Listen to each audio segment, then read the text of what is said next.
Hello everyone. स्वागत है आपका एक बार फिर शिक्षाप्रद यूट्यूब चैनल विज्ञान अड्डा पर। मैं सुमित सिंह, आपका फिजिक्स साइंस एजुकेटर, एक बार फिर सुपर साइंस सेशन जो है जिसको हम हिंदी में कर रहे हैं उसी की क्लास लेकर आया हूं। जैसे कि आप सबको पता है कि हमने फिजिक्स को कंप्लीट कर लिया है, जिसमें हमारी 12 क्लासेस जो हैं लगी हैं, और वो प्लेलिस्ट भी जो है आपको चैनल पर अवेलेबल है। तो आज से प्यारे बच्चों हम स्टार्ट करने वाले हैं केमिस्ट्री को। तो केमिस्ट्री, रसायन विज्ञान, इसको हम पढ़ेंगे। तो बड़े ही आपको इनोवेटिव तरीके से सरल भाषा में मैं आपको ये चीजें करवाने वाला हूं। तो आप जुड़ जाइए, पढ़िए और आगे बढ़िए। तो लेट्स स्टार्ट। प्यारे बच्चों, रसायन विज्ञान की अगर हम बात करें तो रसायन विज्ञान, केमिकल साइंस, जो इसके फादर जनक जिसको हम कहेंगे वो है एंटोनिन लेवोशियर। तो प्यारे बच्चों, लेवोशियर जो है इन्होंने ही हमें बताया था पदार्थ के बारे में, ठीक है, जिसको हम इंग्लिश में क्या कहते हैं, मैटर। ठीक है। और इसकी संरचना से संबंधित उन्होंने कुछ नियम दिए थे जिनको हम आगे क्लासेस में पढ़ेंगे भी प्यारे बच्चों। तो आपको ये ध्यान रखना है, रसायन विज्ञान के जनक जो है वो कौन है, एंटोनिन लेवोशियर। लेवोशियर भी कई जगह लिखा होता है, तो आपको ध्यान रखना है। अब बात करते हैं कि केमिस्ट्री, रसायन विज्ञान है क्या। तो इसको आप समझिए। तो रसायन विज्ञान प्यारे बच्चों विज्ञान की वो शाखा है जहां पर जो पदार्थ है उसके गुण, उसके संगठन, संरचना और क्रिया प्रतिक्रिया का अध्ययन किया जाता है प्यारे बच्चों। कि कोई भी पदार्थ है प्यारे बच्चों, मान लीजिए कोई भी पदार्थ हम इस तरह से लेंगे कि मान लो मैं इस पेन की बात करूं, लैपटॉप की बात करूं, या चीनी की बात करूं, मेज, कुर्सी, किसी भी वस्तु, जो वस्तु स्थान घेरती है और जिसका कुछ मास है, द्रव्यमान है, उसे पदार्थ कहा गया है प्यारे बच्चों।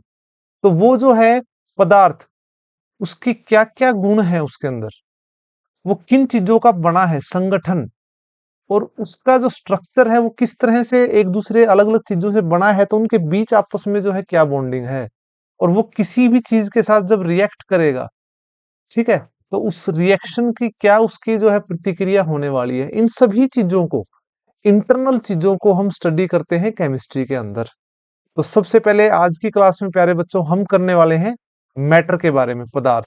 तो पदार्थ को समझिए प्यारे बच्चे। पदार्थ, ये जो पदार्थ है ये हमारे चारों ओर जो सब कुछ है, ईच एंड एवरीथिंग, उसको पदार्थ कहा गया है। लेकिन उसकी संज्ञा किससे होगी, जो स्थान को घेरे, स्थान घेरे, और साथ में उसका कुछ द्रव्यमान भी हो, द्रव्यमान भी हो, ऐसी चीज को हम कहेंगे पदार्थ। ठीक है। और हमारे चारों तरफ सब कुछ जो है वो पदार्थ है। किस प्रकार है, जिस हवा में हम सांस लेते हैं वो भी क्या है, पदार्थ। एयर जो है वो क्या है, मैटर। जो खाना हम खाते हैं वो भी पदार्थ है। जो कलम हम लिखते हैं, बादल, पत्थर, पौधे, जानवर, पानी की एक बूंद, रेत का एक कण, वो सब क्या है, पदार्थ है प्यारे बच्चों। ठीक है। तो इस चीज को आप ध्यान रखेंगे। तो ये बेसिकली साइंस के किसी भी सब्जेक्ट को जब हम पढ़ते हैं तो उसके लिए एक रेफरेंस पॉइंट लेके चलते हैं। जैसे कि आप जो है फिजिक्स हम जब पढ़ते हैं तो ऑब्जेक्ट हम लेते हैं, कि ऑब्जेक्ट, बॉडी, इस शब्द का यूज करते हैं।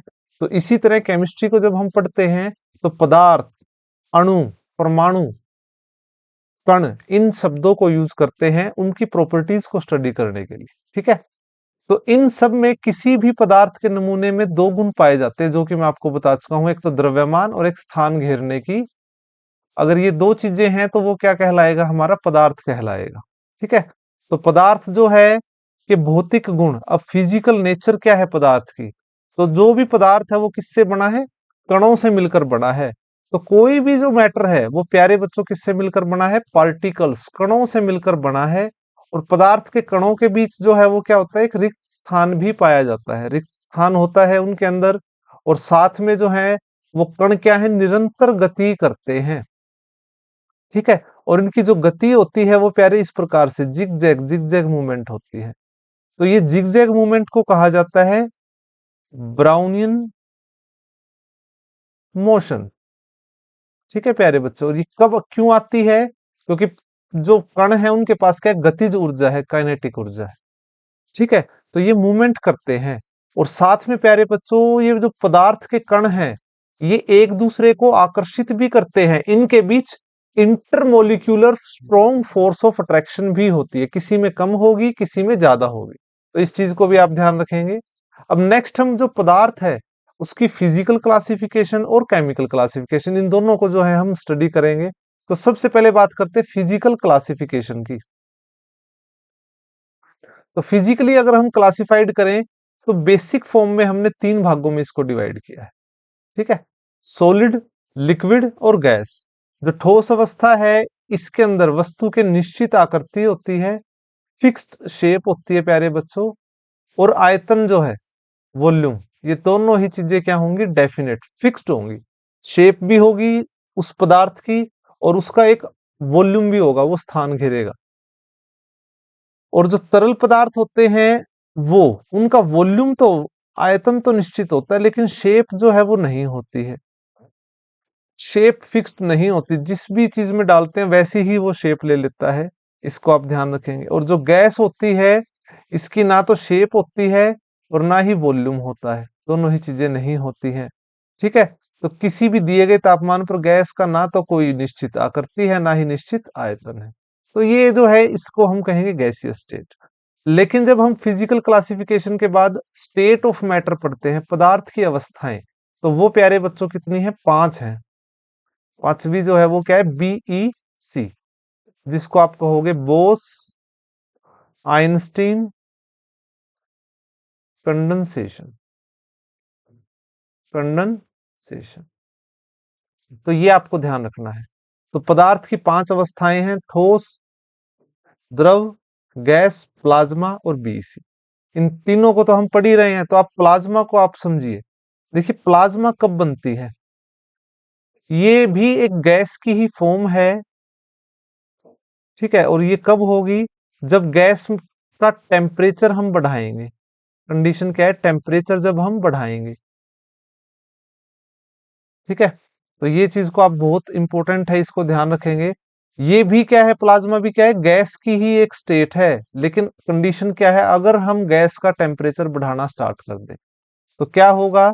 तो जैसे ही हम टेम्परेचर बढ़ाएंगे तो टेम्परेचर बढ़ाने से जो कण है, जो पार्टिकल हैं, कण, ये क्या हो जाएंगे, हाईली एनर्जेटिक, एनर्जेटिक हो जाएंगे, एनर्जेटिक, और हाईली आयनाइज्ड हो जाएंगे। क्या हो जाएंगे, आयनाइज्ड, जिसके कारण जो ये कण है ये डिवाइड हो जाएगा, किसमें हो जाएगा, पॉजिटिव में और नेगेटिव में, ठीक है।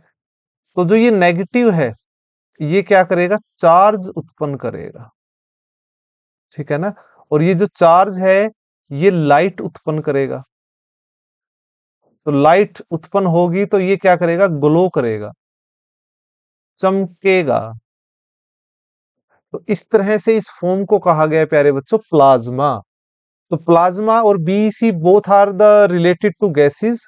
किस प्रकार से, अगर हम टेम्परेचर को बढ़ा देंगे तो पार्टिकल्स जो हैं, पार्टिकल हाईली एनर्जेटिक हो जाएंगे और ये आयनाइज्ड फॉर्म में डिवाइड हो जाएंगे, जिसके कारण जो पार्टिकल्स हैं वो पॉजिटिव और नेगेटिव चार्ज पार्टिकल में डिवाइड हो जाएंगे। और जो नेगेटिव चार्ज पार्टिकल है वो चार्ज पार्टिकल लाइट प्रोड्यूस करेगा, और लाइट प्रोड्यूस करेगा तो वो चमकेंगे। और इसका प्लाज्मा का एग्जांपल अगर हम बात करें, जो सनलाइट है, जो सूरज है, वो भी एक फॉर्म ऑफ प्लाज्मा ही है बेटा, ठीक है। जो हम अपने घरों में एलईडी भी नहीं कहेंगे, हम ट्यूबलाइट की अगर हम बात करें, ट्यूबलाइट, ट्यूबलाइट के अंदर भी यही होता है, नियोन गैस रहेगी, मरकरी गैस रहेगी, हीलियम गैस रहेगी, और वो क्या करेगी, जब टेम्परेचर बढ़ेगा तो वो एनर्जेटिक आयनाइज्ड होकर हमें लाइट उत्पन्न करके है वो ग्लो करेगी, चमकेगी, ठीक है। तो वो प्लाज्मा का फॉर्म है प्यारे बच्चों। टीवी के अंदर भी पहले जो है प्लाज्मा के थ्रू ही जो है टीवी देखा जाता था, ठीक है। तो ये फोर्थ आ गया। नेक्स्ट है आपका B E C, Bose Einstein condensate. इसकी कंडीशन क्या है प्यारे बच्चों, ये भी जो है गैस की ही एक फॉर्म है, ठीक है। किसकी फॉर्म है, ये भी गैस की ही फॉर्म है, पर कंडीशन क्या है इसकी, कंडीशन ये है कि टेम्परेचर को बहुत ज्यादा कम करना पड़ेगा। अल्ट्रा लो टेम्परेचर, ये कंडीशन है इसकी। और ये कंडीशन आने के बाद होगा क्या? ये कंडीशन आने के बाद जैसे ही अल्ट्रा लो टेम्परेचर होगा, तो जो पार्टिकल हैं, कंडीशन क्या है? एक तो क्या है? Ultra low temperature, ultra low temperature और लिस्ट डेंसिटी ऑफ गैस, ये दो कंडीशंस हैं प्यारे बच्चों। अगर जो गैस है उसका टेम्परेचर हम काफी कम कर दें और बहुत ही कम घनत्व वाली गैस को लें, तब क्या होगा? वो गैस जो है वो कन्वर्ट हो जाती है बोसोन कण के अंदर। किसमें कन्वर्ट हो जाती है? बोसोन पार्टिकल, जिसको ही कहा जाता है गॉड पार्टिकल। ये आप ध्यान रखेंगे, ठीक है।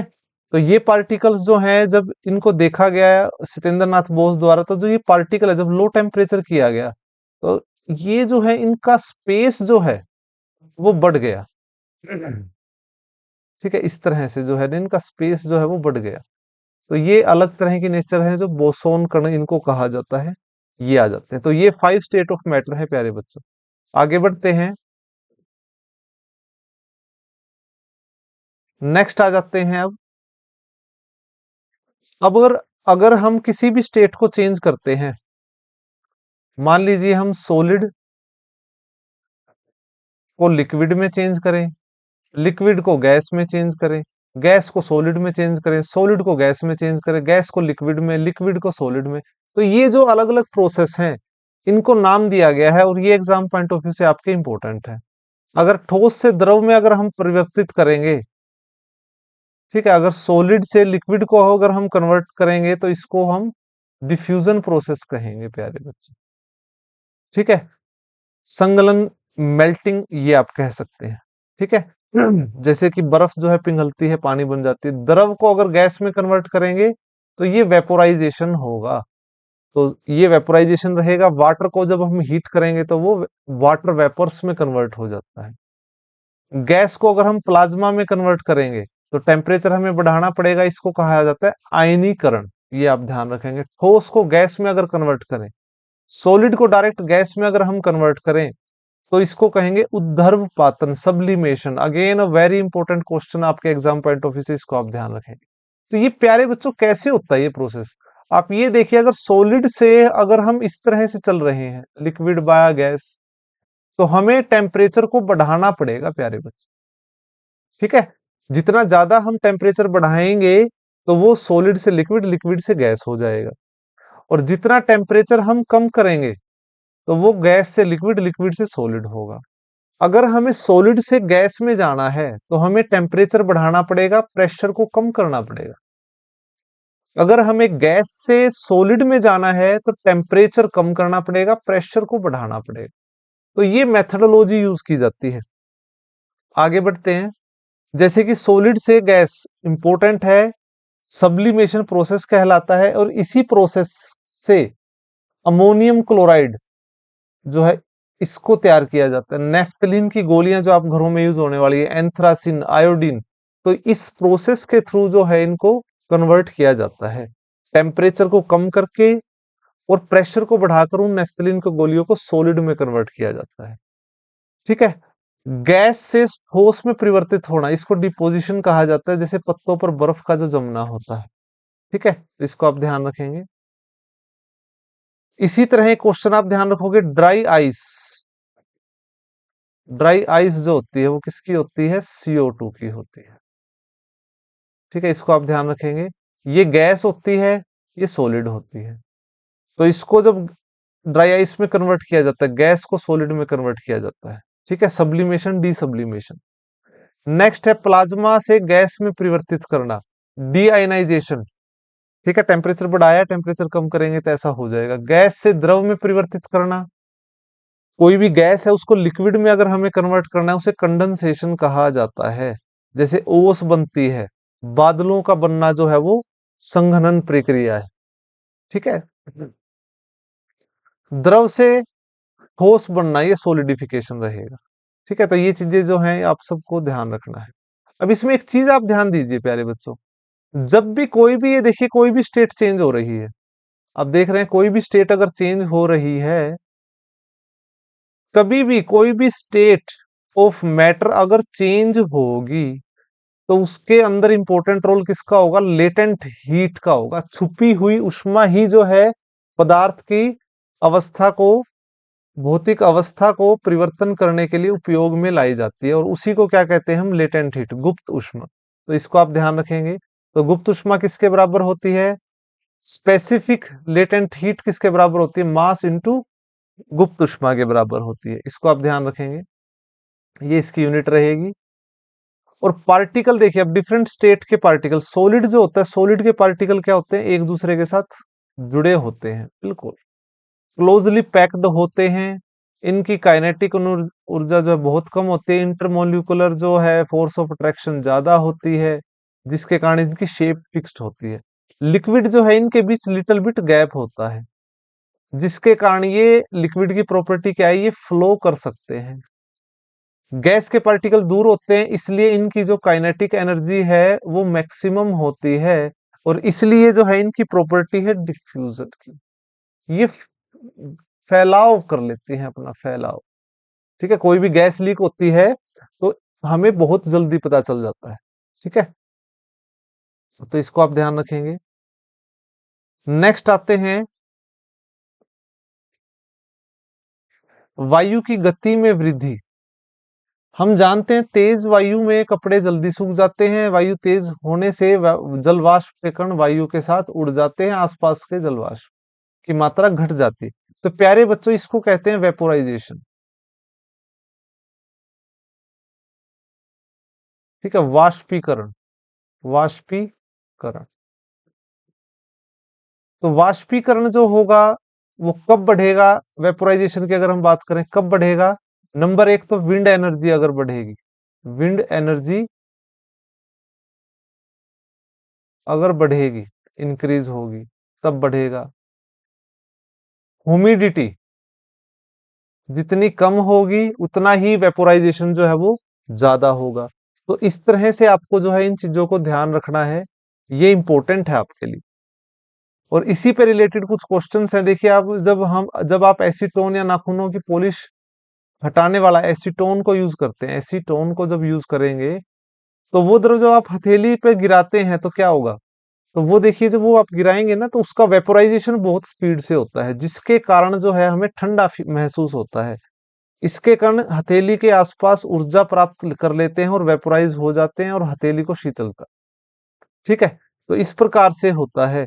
और ये सभी जगह है प्यारे बच्चों। आप ये देखिए, मटके का पानी ठंडा क्यों रहता है? गर्मियों में जब हम छत पे या जमीन पर जब पानी छिड़कते हैं, तो आसपास का जो एरिया है वो ठंडा क्यों हो जाता है? तो उन सभी का कारण क्या है? Vaporisation process. तो आप ये देखिए प्यारे बच्चों, मान लो क्या है, ये छत है, छत पे जो है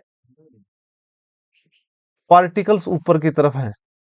ठीक है, तो क्या होगा जब हम पानी डालेंगे? पानी का छिड़काव कर दिया हमने, ये पार्टिकल्स आ गए, तो क्या होगा एटमॉस्फेयर में? इनका वेपोराइजेशन का स्पेस, क्योंकि वेपोराइजेशन बढ़ेगा अगर सरफेस एरिया ज्यादा है। ठीक है ना? तो सरफेस एरिया ज्यादा है, तो ये जो पार्टिकल है, ये लिक्विड से गैस में कन्वर्ट होंगे, तो ये यहाँ का स्थान खाली हो जाएगा। ठीक है, खाली होने से यहाँ एनर्जी क्या हो जाएगी? लो हो जाएगी। तो लो एनर्जी होने के कारण वो एटमॉस्फेयर से एनर्जी लेगा, जिसके कारण वहां पे क्या हो जाएगा? कूलिंग इफेक्ट आ जाएगा। और इसी कारण जो है मटके का पानी भी जो है वो ठंडा रहता है। मटके के जो जिसके इसके अंदर सूक्ष्म छिद्र होते हैं, जिनसे पानी जो है निकलता रहता है, वेपराइज होता रहता है, और उसके बाद आसपास का जो है एनर्जी वो गेन करने के बाद जाता है, तो एनर्जी कम होने के कारण वो एटमोसफेयर से एनर्जी लेता है, तो आसपास के एरिया को ठंडा कर देता है। ठीक है, यही सब आगे आपको बता रहा है कि गर्म दिन के बाद लोग जब छत पे या खुले एक स्थान पर पानी छिड़कते हैं, तो जल वाष्पीकरण की गुप्त ऊर्जा गर्म सतह को ठंडी कर देती है। तो इन सभी क्वेश्चंस को आप ध्यान रखेंगे, इन सभी का क्वेश्चन का आंसर क्या है? वेपराइजेशन के कारण होता है। ठीक है, तो आप जब ठंडी कोल्ड ड्रिंक आप गिलास के अंदर डालेंगे, या एक गिलास पानी के अंदर जब बर्फ डालेंगे, तो उसके बाहर की तरफ जो कण जो है वो लिक्विड जो के क्यों बन जाते हैं? तो वो इसी प्रकार होता है। ठीक है, तो वायु में उपस्थित जो जलवाष्प की ऊर्जा है वो ठंडे पानी के संपर्क में आकर कम हो जाती है और द्रव अवस्था में बदल जाती है, जो हमें पानी के बिंदु बूंदों के रूप में नजर आती हैं। तो ये सब फिजिकल प्रॉपर्टीज है जिनको हम देख पाते हैं, और इन क्वेश्चंस को आप ध्यान रखेंगे। इन क्वेश्चंस का आंसर क्या है? वाष्पीकरण। अब आ जाते हैं केमिकली क्लासिफिकेशन ऑफ मैटर। तो कोई भी पदार्थ प्यारे बच्चों केमिकली दो तरह से हो सकता है। या तो वो शुद्ध होगा पदार्थ, मतलब एक ही तरह के कणों, परमाणु या अणुओं से मिलकर बना है। और एक होगा इम्प्योर, अलग अलग अलग अलग चीजों से, अलग अलग कणों से, परमाणुओं से मिलकर बना है। तो जो प्योर सब्सटेंस होते हैं वो क्या होते हैं? एलिमेंट। और एक होते हैं कंपाउंड। एलिमेंट जो है वो सबसे शुद्ध अवस्था है पदार्थ की, ठीक है। एलिमेंट जो है सबसे शुद्ध अवस्था है। एलिमेंट भी जो है मेटल, नॉन मेटल और मेटलॉइड, 6 से 7 जो है मेटलॉइड होते हैं, 22 नॉन मेटल हैं। रेस्ट ऑफ जो है 118 एलिमेंट्स में से वो क्या बचेंगे? हमारी मेटल्स बनेंगे, ठीक है। इम्प्योर मिक्सचर में एक तो होमोजीनियस होता है, एक हेट्रोजीनियस होता है। और सॉल्यूशन की अगर हम बात करें तो कोलाइडल सॉल्यूशन, सस्पेंशन, इन्हीं को हम स्टेप बाय स्टेप आगे बढ़ेंगे। तो सबसे पहले हम आ जाते हैं एलिमेंट, तत्व। तत्व पदार्थ का मूल रूप है जिसे रासायनिक अभिक्रिया द्वारा सरल पदार्थों में नहीं तोड़ा जा सकता, क्योंकि ये सबसे छोटी इकाई आप कह सकते हैं जो प्रकार के एक ही प्रकार के परमाणुओं से मिलकर बना है, ठीक है। परमाणु शब्द तो अभी हम यूज करना ठीक नहीं रहेगा। एक ही प्रकार के कणों से मिलकर बना है, ये कह सकते हैं, ठीक है ना। तो वो जो है एलिमेंट्स कहलाएंगे। तो एलिमेंट शब्द सबसे पहले रॉबर्ट बोथल ने यूज किया था, और तत्व की परिभाषा जो है वो लेवोशियर ने दी थी, ठीक है। तो मैंने बताया था कई जगह आपको लेवोजियर लिखा मिलेगा। तो ये एच, हाइड्रोजन, हीलियम, लिथियम आवर्त सारणी में 118 एलिमेंट होते हैं, इनको आप ध्यान रखेंगे, ठीक है। कंपाउंड क्या होता है? दो या दो से अधिक रासायनिक तत्वों की एक निश्चित अनुपात के संयोजन का परिणाम स्वरूप क्या है? यौगिक होता है। जैसे कि हम जल की बात करें, जल दो तत्वों से बना है, हाइड्रोजन और ऑक्सीजन से। और इनका जो अनुपात है वो बिल्कुल एक डेफिनेट अनुपात है कि 2 अनुपात। तो इनका अनुपात जो है वो 1:8 रहेगा, हमेशा फिक्स रहेगा। किसी के अंदर भी हाइड्रो, चाहे वाटर, चाहे carbon dioxide, nitrogen dioxide, NaCl नमक, HCl एसिड, सब के अंदर इनके एलिमेंट्स जो हैं इनका एक डेफिनेट रेशो रहता है, अनुपात रहता है। और इसी को हम क्या कहते हैं? कंपाउंड कहेंगे प्यारे बच्चों,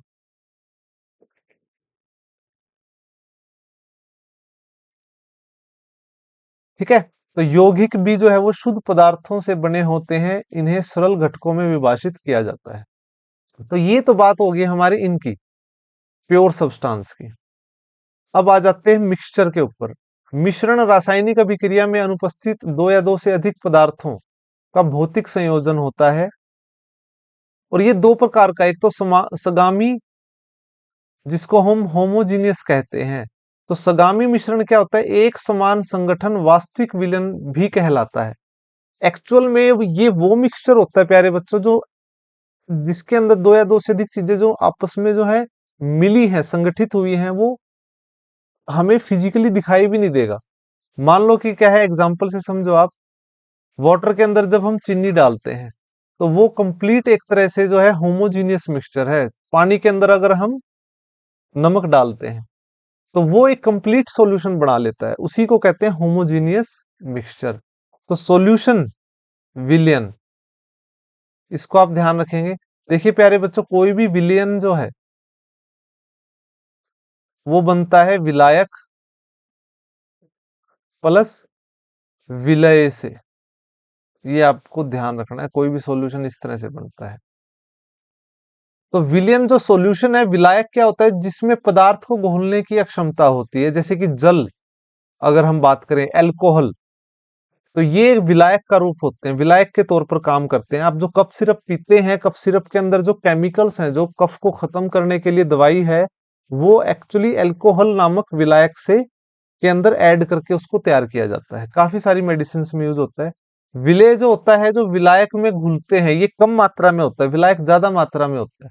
तो चीनी क्या है, नमक क्या है, ये क्या है, विलायक है। इनके कॉम्बिनेशन से बनता है सॉल्यूशन। लेकिन अब बात करते हैं सांद्रता, कंसंट्रेशन, कि किसी भी विलयन के अंदर जो है किसी पर्टिकुलर विलायक की, विलेय की क्या सांद्रता है, कितने प्रतिशत है। ठीक है ना। तो उस चीज को हम जो है, अगर हम बात करें हमारे खून के अंदर पानी की सांद्रता, कंसंट्रेशन कितना है, पानी कितना है, ठीक है, या हम बात करें दूध के अंदर पानी कितना है, तो उसकी कंसंट्रेशन के बारे में बात करेंगे। तो ये जो है इसका फार्मूला ये रहेगा, विलेय बटे में विलियन मल्टीप्लाई 100। ठीक है ना। सिंपल सी बात है, विलेय कम मात्रा में होता है, विलायक ज्यादा होता है। ठीक है ना। तो मान ले हम सॉल्यूशन में बात करें, पानी तो जो है हमारा ज्यादा है, ये कम है, तो ये जो आएगा विलेय ऊपर, विलायक नीचे, मल्टीप्लाई 100 हो जाएगा। ठीक है ना। तो इसको आप ध्यान रखेंगे। तो विलेय पदार्थ का द्रव्यमान बटे में नीचे सॉल्यूशन का द्रव्यमान इंटू 100, इस तरह से हम निकालते हैं। आयतन निकालना है तो हम सॉल्यूशन के वॉल्यूम को ले लेंगे। एक क्वेश्चन आप देख लीजिए, एक विलियन में 320 ग्राम तो है पानी, 40 ग्राम है नमक, विलियन के द्रव्यमान प्रतिशत में सांद्रता की गणना कीजिए। तो सबसे पहले तो हमें टोटल सॉल्यूशन निकालना है, 320 प्लस 40 360, हमारे पास क्या हो गया, सॉल्यूशन टोटल है। अब इसके अंदर जो है विलेय कितना है, 40 ग्राम है, 40 को जो है हम ऊपर लेंगे, सॉल्यूशन का जो मास है उसको नीचे लेंगे, मल्टीप्लाई 100 से कर देंगे। ठीक है, ये 10 पे चला गया और ये 9 पे चला गया, तो ये 100/9 हो गया, तो ये 11 सही, 1/11। ठीक है, परसेंटेज आ गया ये, या ये कह सकते हैं आप। ठीक है, तो इस तरह से आप निकाल सकते हैं। आगे बात करते हैं विषमांगी जो है हेट्रोजीनियस मिक्सचर के बारे में। तो पदार्थों में सम्मिलित का एक ऐसा संगठन जिसमें पदार्थ एक समान ना होकर अलग अलग दिखाई देते हैं। जैसे कि प्यारे बच्चों, आप पानी के अंदर मिट्टी को मिला लीजिए, जो पानी है इसके अंदर मड, मिट्टी को अगर हम मिलाएंगे तो ये हेट्रोजीनियस मिक्सचर है प्यारे बच्चे। तेल, पानी और तेल को मिला के देखो आप, ये क्या है, हेट्रोजीनियस, जो क्या है अलग अलग दिखाई देते हैं, वो मिक्स हो ही नहीं पाते। ठीक है ना। तो इसके अंदर आपका जो है ना, ये इंपॉर्टेंट क्वेश्चन आते हैं आपके, इसको आपको ध्यान रखना है। सॉल्यूशन क्या है, होमोजीनियस मिक्सचर है। ठीक है।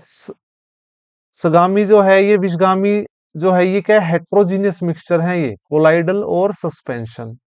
ये क्यों है, कणों का जो आकार है ये 10⁻⁹ मीटर से भी कम होता है, इसके कारण ये आपस में एक दूसरे के साथ मिल जाते हैं। ठीक है। इनका साइज जो है वो एज कंपेयर टू बड़ा होता है, इनका और भी ज्यादा बड़ा होता है। तो कणों को जो है हम अपनी आंखों से नहीं देख सकते, ना ही इसमें देख सकते, इसमें देख सकते हैं।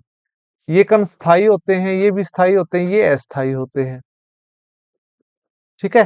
तो इनका जो सॉल्यूशन का एग्जांपल जो है आप, ठीक है ना, नींबू पानी। कोलाइडल का आप एग्जांपल ले सकते हैं दूध। ठीक है, या पेंट जो हम यूज करते हैं, इसको जो है आप कह सकते हैं ऑयल इन वाटर, इससे आप कह सकते हैं। ठीक है। तो कोलाइडल जो है इसकी टाइप्स आप देख लीजिए। तरल और गैस को मिलाकर जो बनता है वो देखिए आप, तरल और गैस को मिला के जो कोहरा बनता है वो लिक्विड एरोसोल होता है। सॉलिड और गैस को मिलाते हैं तो वो जो धुआं होता है सॉलिड एरोसोल। तो इसको आप ध्यान रखेंगे। गैस और तरल को बनाएंगे तो फोम, जो शेविंग क्रीम होती है, कोलाइडल के ही एग्जांपल है ये। तरल प्लस तरल इमल्शन जो है उसको कहेंगे हम इमल्शन। और ऑयल इन वाटर, मिल्क, ये सब आ जाते हैं। सॉलिड और लिक्विड को हम कहेंगे सॉल्यूशन, जो मड होता है हमारा। ठीक है, सोयल, ये क्या है, सोयल। गैस और सॉलिड से बनेगी फोम, सॉलिड फोम जो रबर बनता है। तरल और ठोस से जेल, ठोस प्लस सॉलिड से बनता है जो जम स्टोन, रूबी ग्लासेस जो बनते हैं, ये कोलाइडल के एग्जांपल है। अब आ जाते हैं हम इस टॉपिक के ऊपर कि method of separation of mixture. इसके लिए हम अलग अलग सेपरेशन यूज करते हैं प्यारे बच्चों। मान लो क्या है, हमें जैसे दूध में से अगर हमें घी निकालना है, प्राकृतिक रूप से जो है कच्चा तेल जो हमें मिलता है उसमें से हमें पेट्रोल निकालना है, डीजल निकालना है, अलग अलग चीजें निकालनी है, और अलग अलग हमें केमिकल सब्सटेंस बनाने हैं। तो उसके लिए हमें जो नेचुरल प्रकृति में जो चीजें पाई जाती हैं सब्सटेंस, उसमें हम उनको अलग अलग फिल्ट्रेशन के मेथड से उनको पृथक्करण करते हैं। तो उसी को आप समझेंगे यहाँ पे। सबसे पहले आ जाते हैं सब्लिमेशन या डीसब्लिमेशन, उद्धर्वपातन।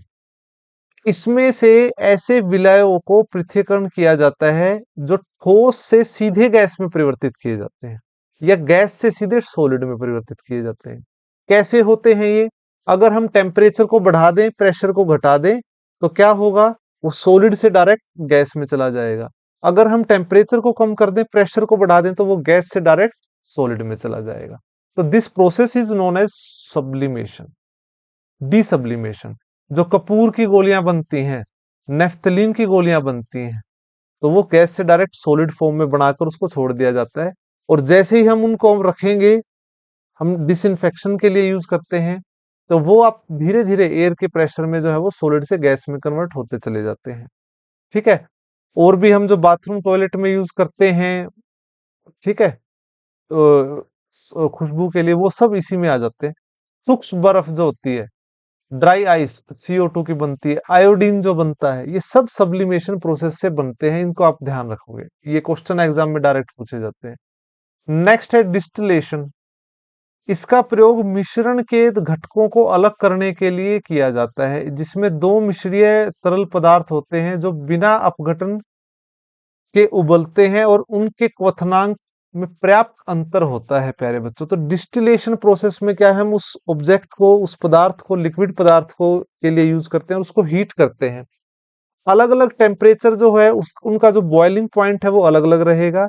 जिस पर्टिकुलर बॉइलिंग पॉइंट पे वो क्या होगा, वो लिक्विड गैस में कन्वर्ट हो जाएगा और एक पाइप के थ्रू गैस को निकालकर उसमें उसकी प्योर फॉर्म को अलग कर लिया जाता है। ठीक है। और इसमें ही आप ध्यान रखोगे, जो क्रूड ऑयल होता है, ये इंपॉर्टेंट क्वेश्चन है, कच्चा तेल, उसको जो है फ्रैक्शनल डिस्टिलेशन प्रोसेस से यूज किया जाता है। ठीक है।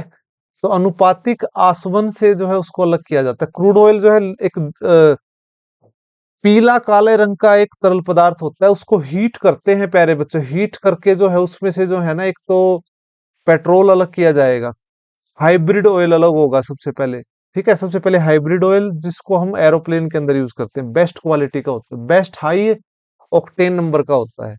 सेकंड हम यूज करते हैं, फिर पेट्रोल निकलता है, फिर डीजल निकलेगा उसमें से, फिर केरोसिन ऑयल निकलेगा, और इसी तरह जो है उनको फ्रैक्शनल डिस्टिलेशन से निकाला जाता है। क्रोमेटोग्राफी, ये क्रोमेटो जहां पे आ गया, ये कलर से रिलेटेड होता है प्यारे बच्चे। कलर, रंगों को अलग अलग जो करने के लिए इसको यूज किया जाता है। वेपोराइजेशन, वेपोराइजेशन वाष्पीकरण विधि से जो द्रव विलयन में जो घुलित सॉलिड विलायक हैं, विलेय हैं सॉरी, को पृथक किया जाता है। जैसे खारे पानी में से नमक को अगर हमें निकालना है, जैसे आप जो है रण रन ऑफ कच्छ, ठीक है, ना हिंदी में लिखा ना इंग्लिश में, कच्छ का रण, ये ठीक है। अब तो रन ऑफ कच्छ पे आप देखिए कि क्या होता है, वहां नेचुरली वेपोराइजेशन होता है, इतनी गर्मी पड़ती है, तो खारा जो जल है उसमें से नमक अलग हो जाता है, ऊपर दिखाई देता है। वाइट रण कहा जाता है उसको, वाइट रण। ठीक है, इसको आप ध्यान रखेंगे। नेक्स्ट है क्रिस्टलाइजेशन। क्रिस्टलाइजेशन ये विलय के पृथक्करण की विधि होती है, जिसमें मिश्रण को गर्म किया जाता है। इसमें उपस्थित विलेय पदार्थ रेवदार रूप में अलग हो जाता है और अशुद्ध पदार्थ विलयन में ही बचा रह जाता है। तो ये जैसे कि ना वॉशिंग सोडा का फार्मूला आपको ध्यान रखना है, सोडियम कार्बोनेट डेका हाइड्रेट, इसको आप ध्यान रखेंगे। ये इंपॉर्टेंट केमिकल फार्मूले हैं एग्जाम पॉइंट ऑफ व्यू से। जिप्सम जो होता है, कैल्शियम सल्फेट डाइहाइड्रेट, नीला थोथा कॉपर सल्फेट पेंटाहाइड्रेट, ये फार्मूले आपके एग्जाम पॉइंट ऑफ व्यू से वेरी वेरी वेरी इंपॉर्टेंट है। ठीक है। तो इसको आप ध्यान रखेंगे। नेक्स्ट आ जाते हैं सेडिमेंटेशन और डिसेंटेशन। अवसादन जो है या निस्तावरण जो किया जाता है, इस प्रक्रिया में तरल पदार्थ में मौजूदा भारी ठोस कण जो होते हैं, वो कंटेनर में नीचे की ओर बैठ जाते हैं और निस्तापन से हल्के तरल पदार्थ को झुकाकर उस लिक्विड को निकाल दिया जाता है। ठीक है ना। और जिससे जो नीचे का बचा हुआ एरिया है इस प्रकार से, जैसे पानी को कीचड़ से अलग करना, पानी को पत्थर से अलग करना, इस प्रकार का। ठीक है, सेडिमेंटेशन। फिल्ट्रेशन, एक सरल मिश्रण में अघुलनशील ठोस पदार्थों को पृथक किया जाता है। जैसे गंदे जल का जो है उसके अंदर यूज किया जाता है फिल्ट्रेशन। सेंट्रीफ्यूगल जो है इसको यूज करते हैं दूध में से दही बनाने और दूध में से घी निकालने के लिए, सबसे आसान प्रोसेस। तो इस विधि में तरल मिश्रण के तीव्र गति से घुमाने पर, जैसे आप लोग घर पे भी निकालते हैं दूध से क्रीम या टिंडी घी निकालते हैं हम, तो मिक्सी के अंदर उसको डाल देते हैं, मलाई को पानी डाल देते हैं, और उसको जब हम स्पीड से जब वो घूमती है तो उसके कारण क्या होता है, तो क्रीम अलग हो जाती है, दूध अलग हो जाता है। ठीक है, ब्लड टेस्ट भी इसी तरह से किया जाता है। डिफ्यूजन, तापमान बढ़ेगा और विसरण भी बढ़ेगा। डिफ्यूजन के अंदर होता है विभिन्न पदार्थ के कणों को स्वतः मिलाना, विसरण कहलाता है। टिंचर ऑफ आयोडीन, इसको आप ध्यान रखेंगे, आयोडीन और अल्कोहल का विलयन, जिसे टिंचर आयोडीन के नाम से जाना जाता है। आयोडीन इसके अंदर क्या होता है, विलेय, और अल्कोहल क्या होता है, विलायक। तो इसको एंटीसेप्टिक के यूज में किया जाता है। एंटीसेप्टिक, रोगाणु रोधक के रूप में इसको यूज किया जाता है। तो इस प्रकार से प्यारे बच्चों, ये हमारा फर्स्ट चैप्टर जो है, क्लास फर्स्ट थी ये हमारी केमिस्ट्री की।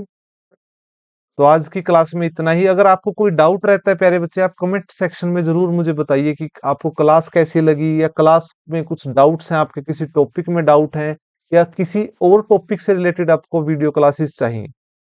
तो आज की क्लास में इतना ही। धन्यवाद।